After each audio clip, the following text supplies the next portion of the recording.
She was humiliated the moment she walked into the gun store. "You gonna fry eggs with that Glock?" Someone scoffed.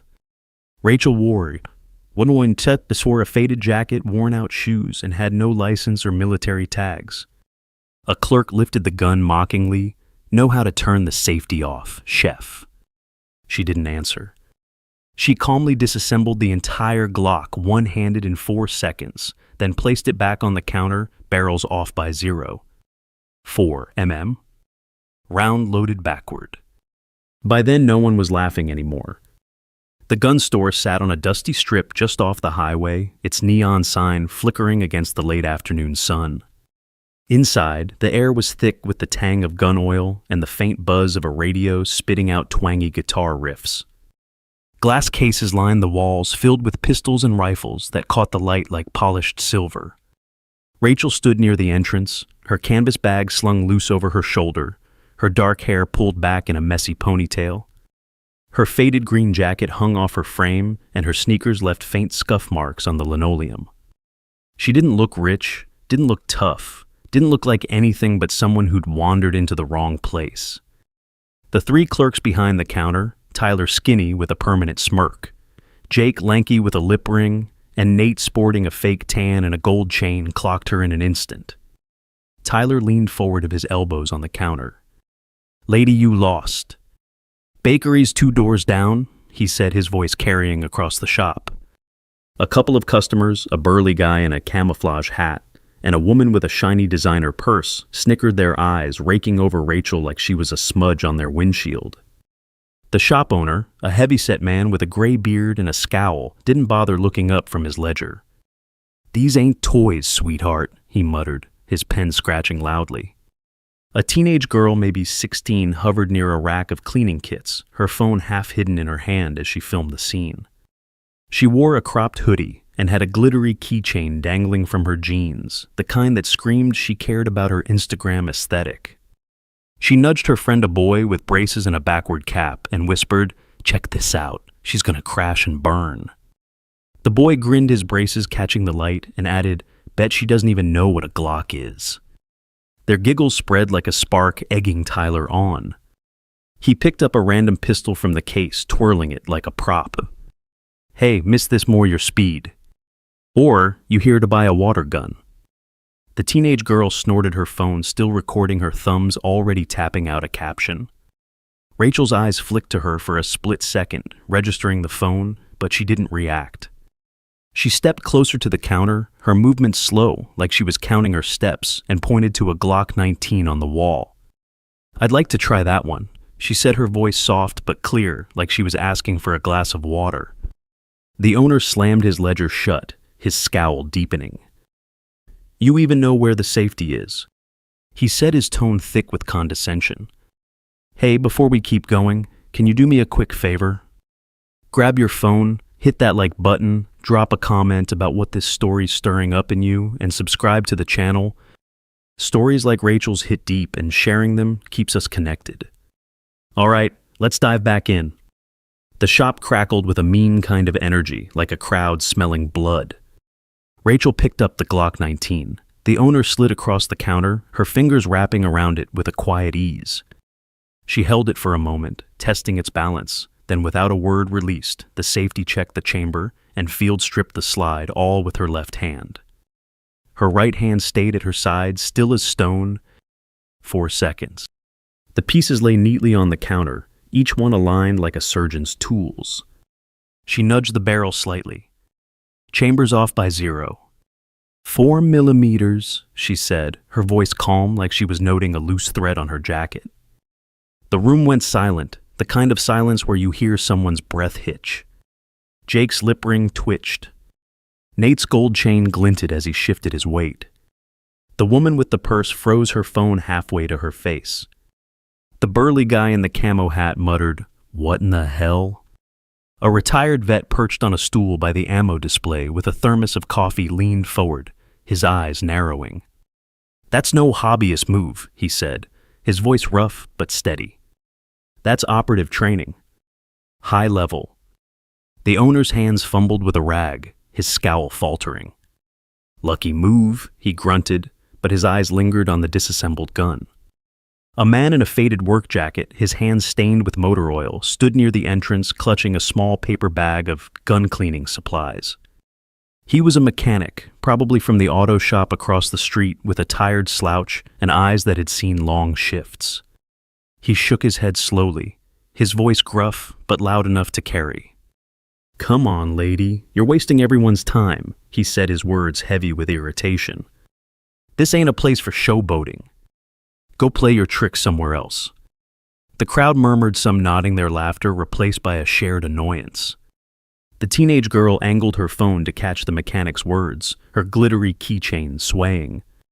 Rachel paused, her fingers still on the reassembled Glock, and turned her head slightly, just enough to meet his gaze. Her eyes were steady, unyielding, but her voice stayed soft. "I'm here to buy, not to perform," she said, each word deliberate, like stones dropped in a still pond. The mechanic's jaw tightened, his paper bag crinkling in his grip, but he didn't push further.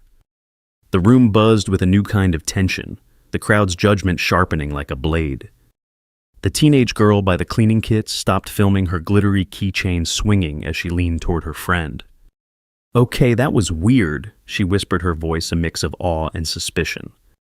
"Who does that?" The boy with braces shrugged, but his grin was gone, replaced by a furrowed brow. Across the room, a middle-aged woman in a red blazer, her hair teased high and her earrings dangling, stepped forward.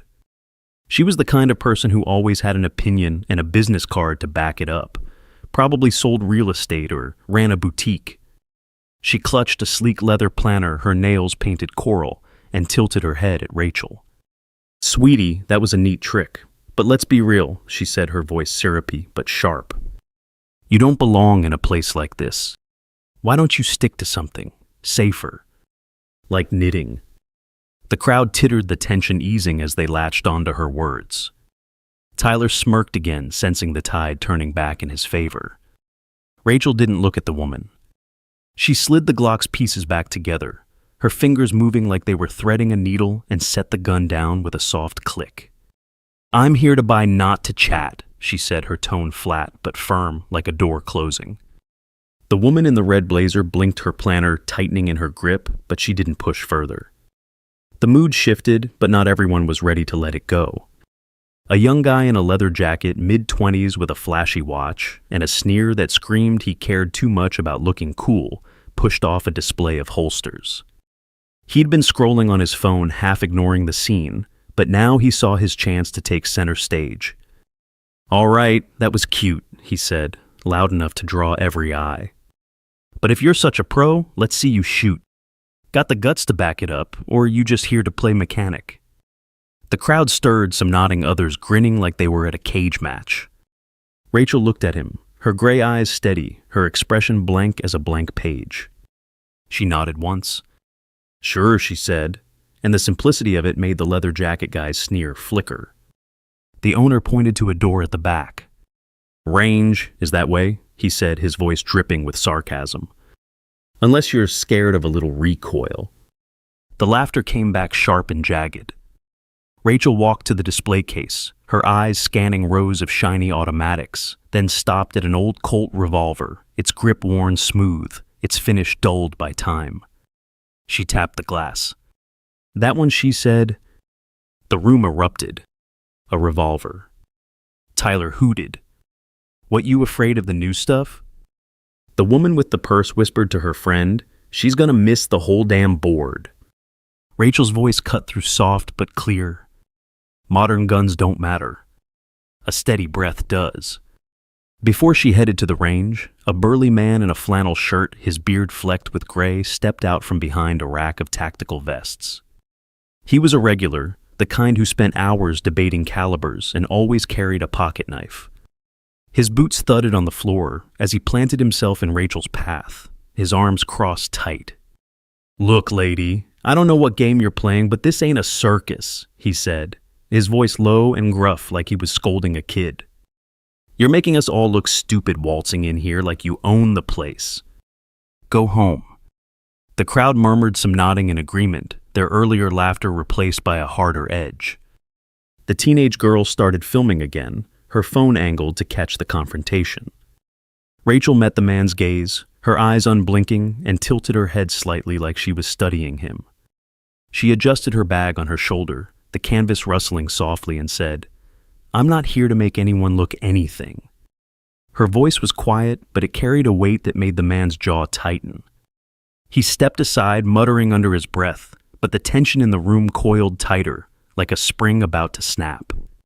As Rachel walked toward the range, a woman in a quilted vest, her hair in a tight bun, slipped out from behind a display of ear protection.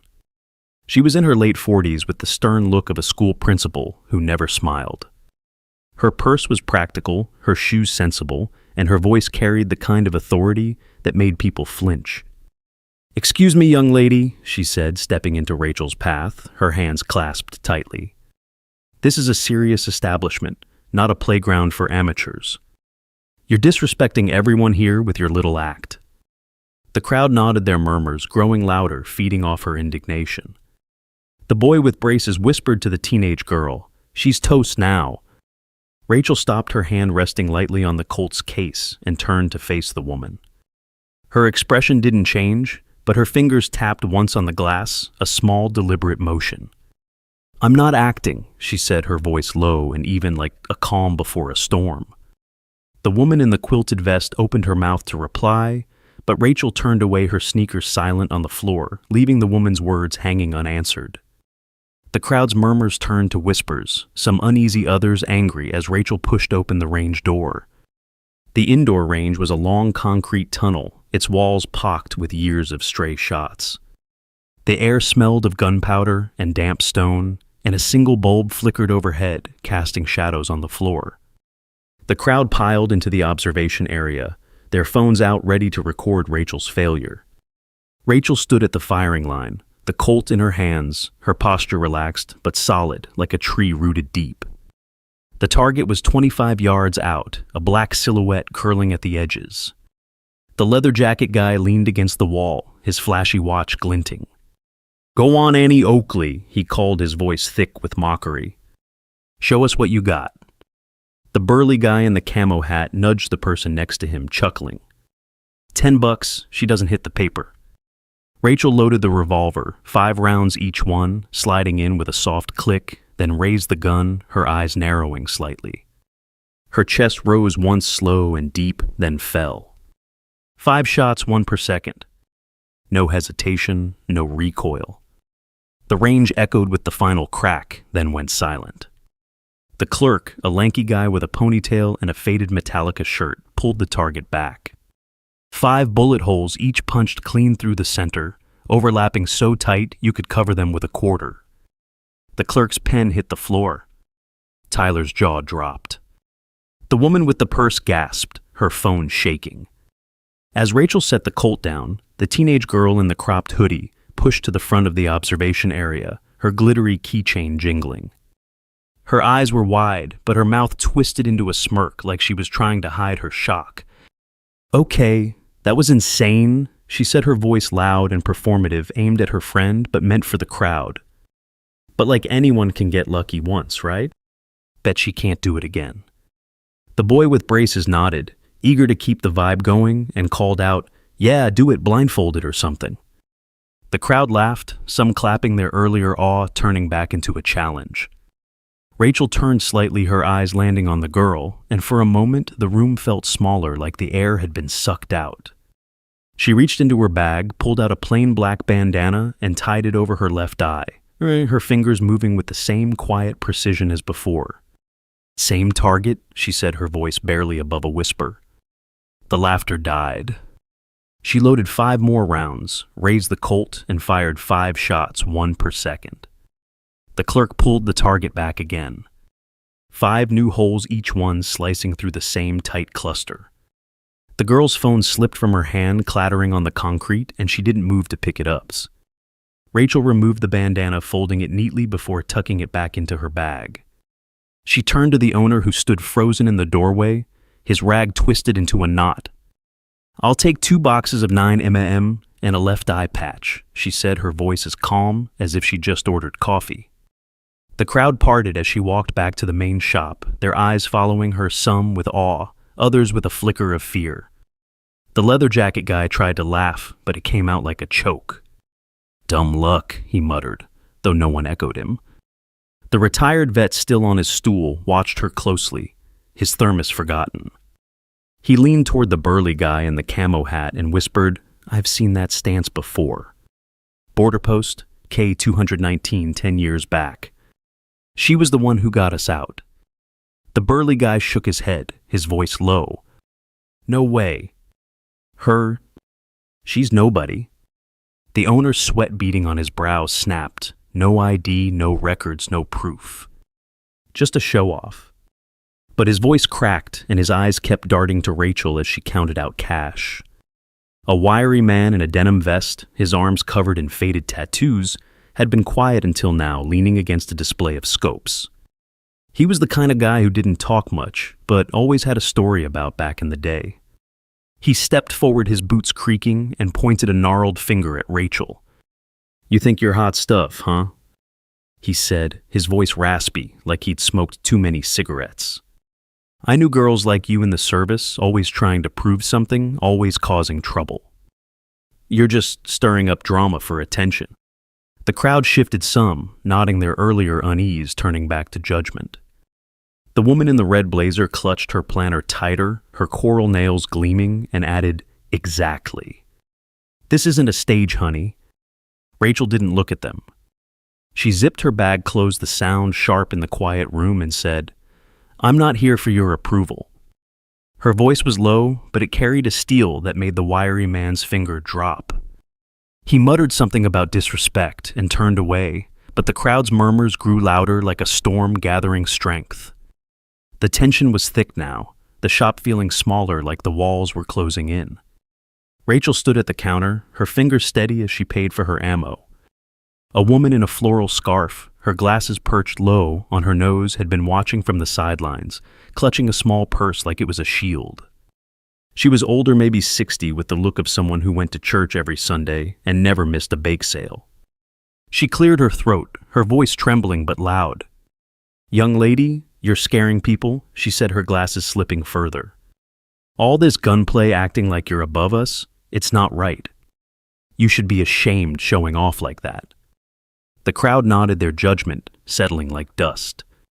The teenage girl smirked, sensing the mood shift, and started filming again. Rachel paused, her hand resting on the counter, and turned to the woman. Her eyes softened for a split second, like she saw something familiar in the older woman's face, but her voice stayed firm. "I'm just buying what I need," she said. "You don't have to watch." The woman in the scarf flinched, her purse tightening against her chest, and the room went quiet again, the crowd waiting for the next move. A young man in a hoodie, his earbuds dangling around his neck, had been browsing a rack of magazines near the counter.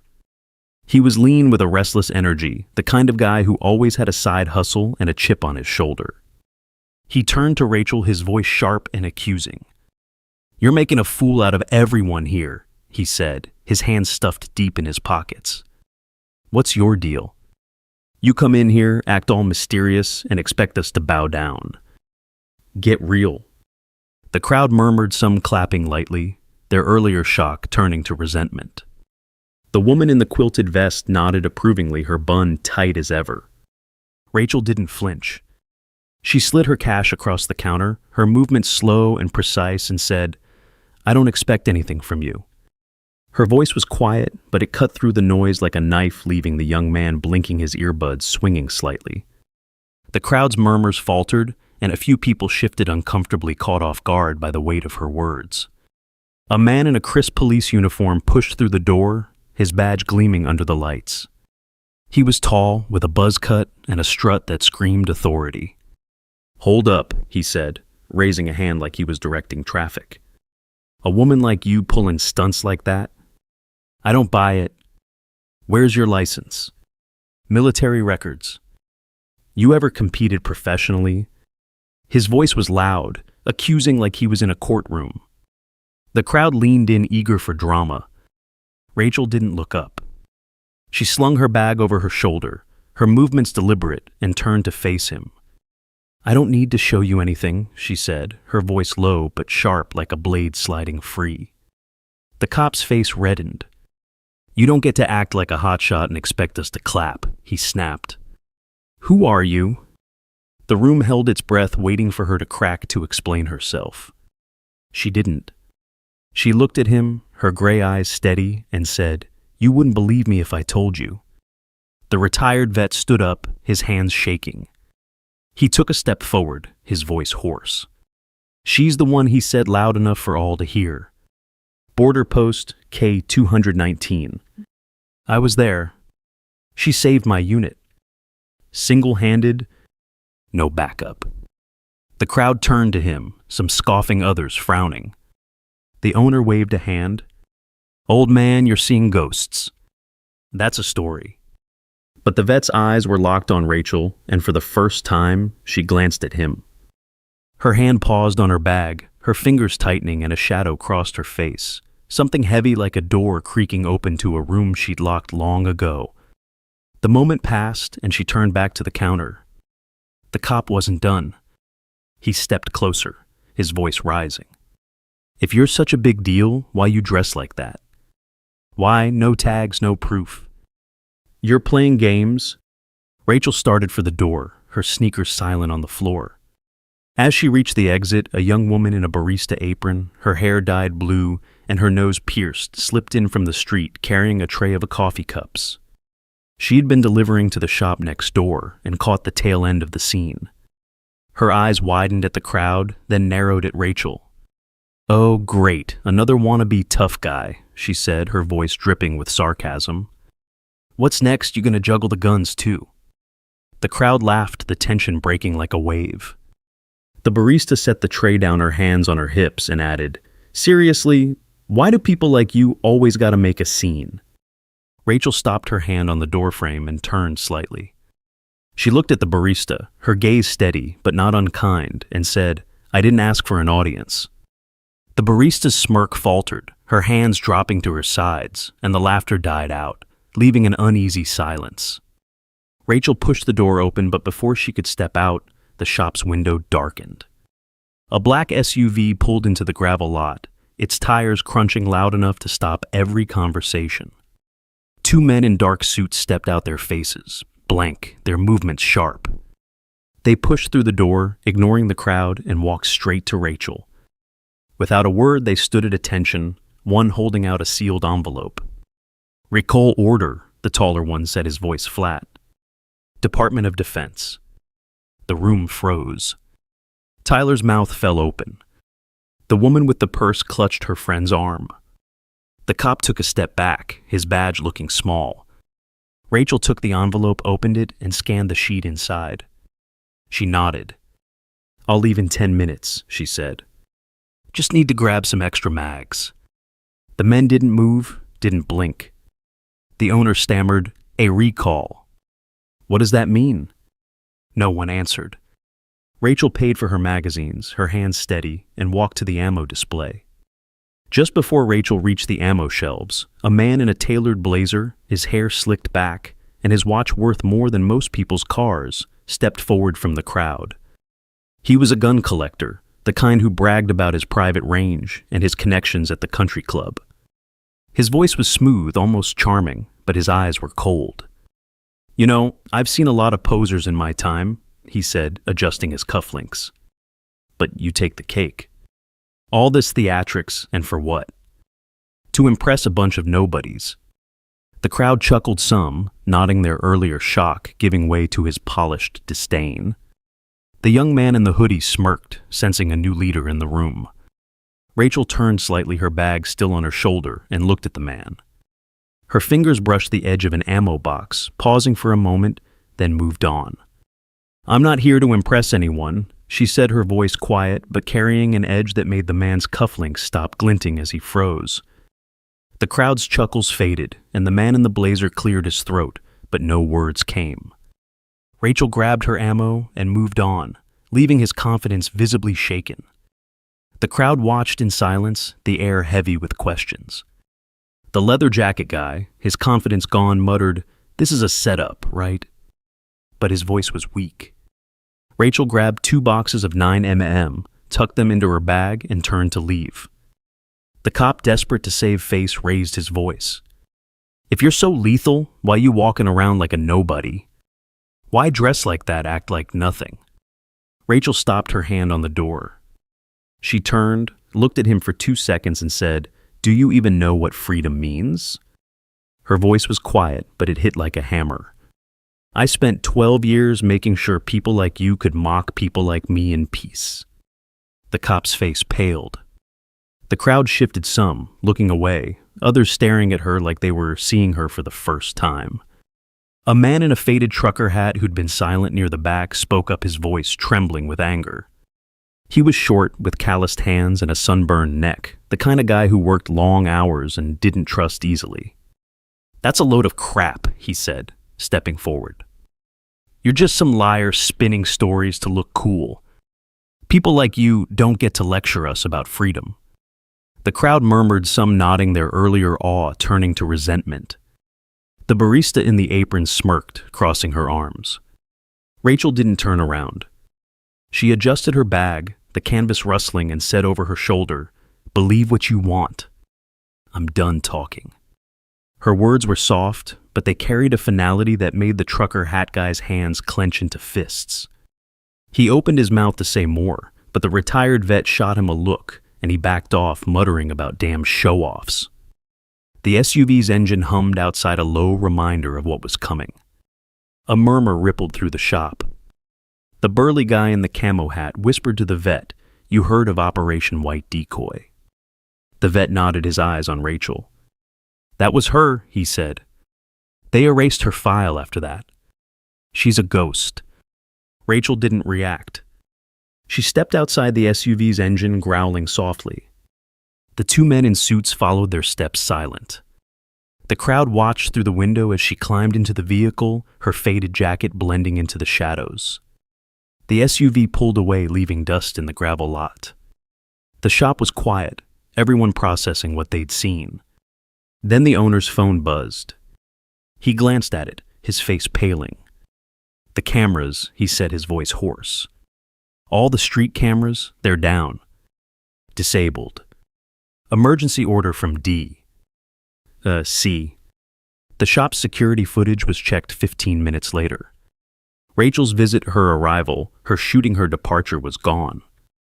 Erased. The only proof was the target on the range wall, 5 perfect bullet holes, now 10 clustered impossibly tight. No one touched it.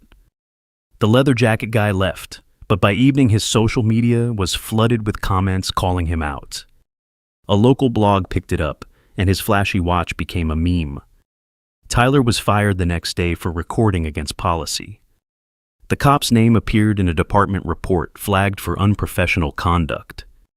The woman with the purse stopped coming, too embarrassed after her whispers spread. The teenage girl's video went viral, but she deleted her account after the backlash. Rachel was gone, but her presence lingered. Customers came in, heard the story, and asked to see the target. The owner would point to the range, his voice quieter. "It's still there," he'd say. "Nobody's taken it down." Some swore they saw a convoy of SUVs that night heading to an airstrip. Others heard a helicopter before dawn. A retired general on a podcast months later mentioned a name, Raven. "Strategic reflex assassin," he said. "Deep Unit 9. You don't find her, she finds you." The owner tried to move on, but the target became a shrine. He'd stare at it, thinking of her faded jacket, her steady hands, the way she'd spoken of freedom. Sometimes late at night, the owner would stand before that target, the shop empty. He'd think of her voice, her eyes, the way she'd moved like she carried a weight no one could see. He'd wonder where she was if she ever thought of that day. But he knew the truth. She didn't need to think about it. She'd moved on, carrying her story into the shadows where legends live. You weren't wrong for feeling that sting when they mocked her. You weren't alone in cheering when she walked away head high. She was you every time you kept going, every time you held your ground, every time your silence spoke louder than their noise. Her story lives in you, in the way you carry yourself, in the way you refuse to break. Where are you watching from? Leave a comment below and hit follow to walk with me through heartbreak, betrayal, and finally healing.